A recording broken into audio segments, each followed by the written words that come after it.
வணக்கம் நண்பர்களே. ரிஷி எலக்ட்ரானிக்ஸ் ஆவணகைகாட்டி புதுக்கோட்டை மாவட்டம். இன்றைக்கி வந்திருக்கிற ஆம்பு சர்வீஸுக்கு SS 1000 வந்திருக்குதுங்க. இது ஓடிட்டுருக்கும் பொழுது புகை வந்துருச்சு அப்படின்னு சொல்லியிருக்காங்க. ஆன் பண்ணால் அது மாதிரி ஒன்றும் தெரியலைங்க.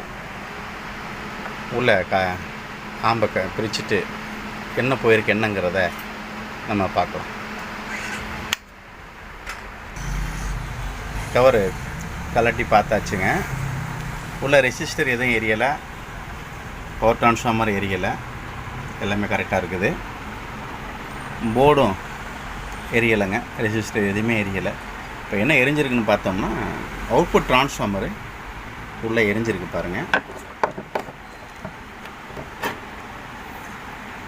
இந்த காயில் பாருங்கள் உள்ளே எரிஞ்சிருக்குதுங்க. அது ஓவர்லோடு ஐகெயின் எதுவும் பண்ணியிருப்பாங்க, அதனால் அது எரிஞ்சிருக்கலாம். இப்போ நான் அதை பிரிச்சுட்டு பவர் நம்ம ரெடி பண்ணி நம்ம போட்டு ரிசல்ட் என்னங்கிறத நம்ம பார்க்கலாம் நம்புகிறேன். இப்போ டிரான்ஸ்ஃபார்மர் கழட்டிட்டாங்க பாருங்கள், ஃபுல்லாக எரிஞ்சிருக்குது. கம்பியெல்லாம் ஃபுல்லாக எரிஞ்சிருச்சு.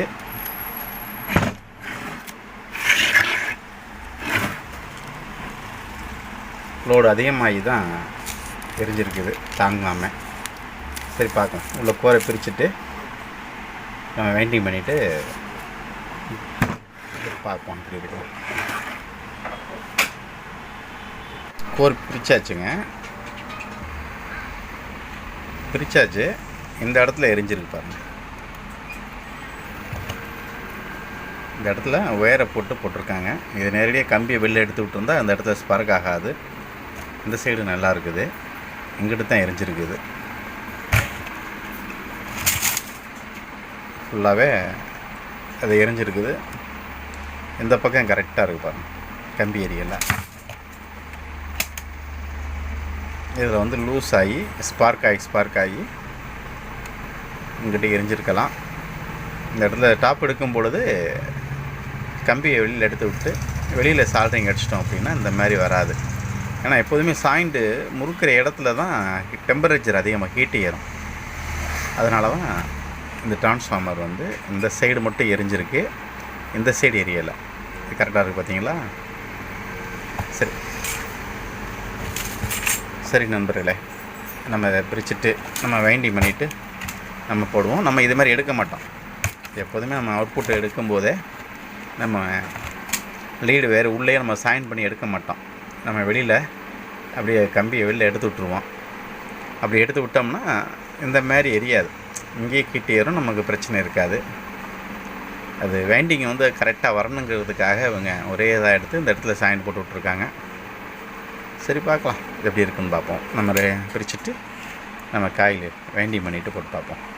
வைண்டிங் பண்ணிட்டாங்க. 1000 வாட்ஸுக்குள்ளது. இப்போ லீடெல்லாம் எடுத்து வெளில எடுத்துட்டோம். இது எல்லாமே கரெக்டாக லீடை நம்ம கனெக்டில் போட்டுட்டு அதுக்கப்புறம் வந்து கோரை அடிச்சுட்டு நம்ம லோடு கரெக்டாக இருக்கா என்னென்னு செக் பண்ணிவிட்டு ஹேண்ட்பேரில் மாட்டி செக் பண்ணி கொடுத்துடலாம். இது எல்லாத்தையுமே ஒயர் எடுக்கலைங்க. உள்ளேருந்து ஒயர் போட்டு சம்பர் எடுத்து வந்தாங்கல்ல, நம்ம கனெக்ட் ஒயரையே வெளில எடுத்து விட்டோம். காப்பர் ஒயரையை நம்ம சுரண்டி பற்ற வச்சுக்கிறோம். ஒரிஜினல் என்ன அவங்க பண்ணியிருந்தாங்களோ அதை சேம் அப்படியே பண்ணியிருக்கிறோம். கம்ப்ளைண்ட் வராது, ரிசல்ட் நல்லாயிருக்கும்.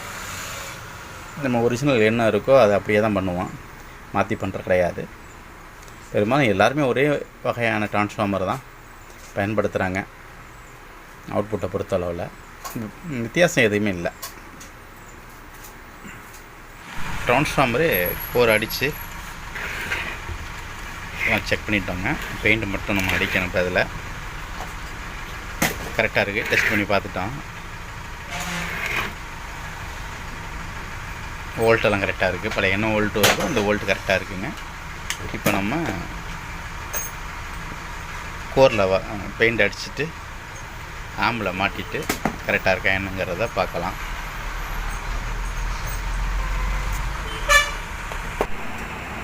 ட்ரான்ஸ்ஃபார்மர் மாட்டியாச்சு, இவ்வளோ ஒயரிங்லாம் பண்ணியாச்சுங்க.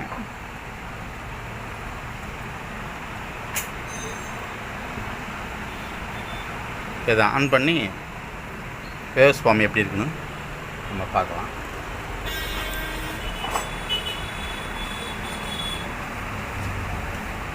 செட் ஆன் பண்ணிட்டாங்க.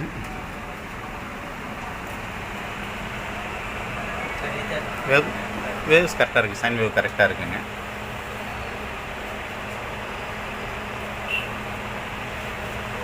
இல்லை சிக்னல் ஏதாவது சைன் வேவ் உடஞ்சிச்சு அப்படின்னா அதில் கம்ப்ளைண்ட் இருக்குது அப்படிங்கிறத நம்ம பார்த்துக்கலாம்.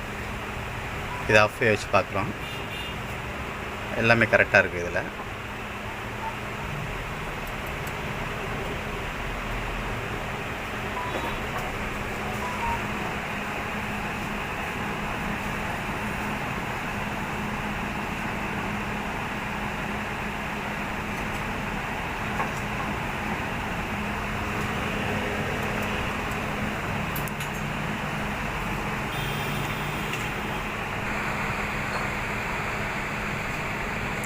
இப்போ பிக் லெவல் பார்த்தீங்கன்னா கூட இருக்குது பார்த்தீங்களா. இந்த அளவுக்கு நம்ம வச்சுட்டு நம்ம ஆன் பண்ணி நம்ம லெவல் இண்டிகேஷன் பார்த்தீங்கன்னா நம்ம கூட வச்சுட்டோம் அப்படின்னா அந்த சைன் வேவே பாருங்களேன் முட்டும். அது மாதிரி இல்லாமல் எப்போதுமே இந்த பீக் லெவல் கரெக்டாக சிகப்பு லைட்டு போய் முட்டாமல் கரெக்டாக வச்சு ஆடியோ போட்டிங்க அப்படின்னா அந்த வேவ்ஸ் கரெக்டாக இருக்குங்க. அந்த வேவ்ஸ் மாறுறதுனால தான் அடிக்கடி இந்த கம்ப்ளைண்ட்லாம் வரும். ஃபுல் வால்யூம் வச்சு போட்டுருவாங்க. ஃபுல் வால்யூம் வச்சு போடும்பொழுது சேப் லைட்டு அமர்ந்து எரிக்கணும், மேலே உள்ளது அமராமல் எரிஞ்சிச்சு அப்படின்னா இந்த மாதிரி கம்ப்ளைண்ட்டுகள் வரும். டிரான்ஸ்டர் போகும், அவுட்புட் ட்ரான்ஸ்ஃபார்மர் எரியும். இந்த பிரச்சனையெல்லாம் இதில் இருக்குது. இது நம்ம லெவல் இண்டிகேஷன் கரெக்டாக வச்சு போட்டிங்க அப்படின்னா ரொம்ப தெளிவாக இருக்கும். இப்போ நம்ம ஆடியோ செக் பண்ணி பார்க்கலாம்.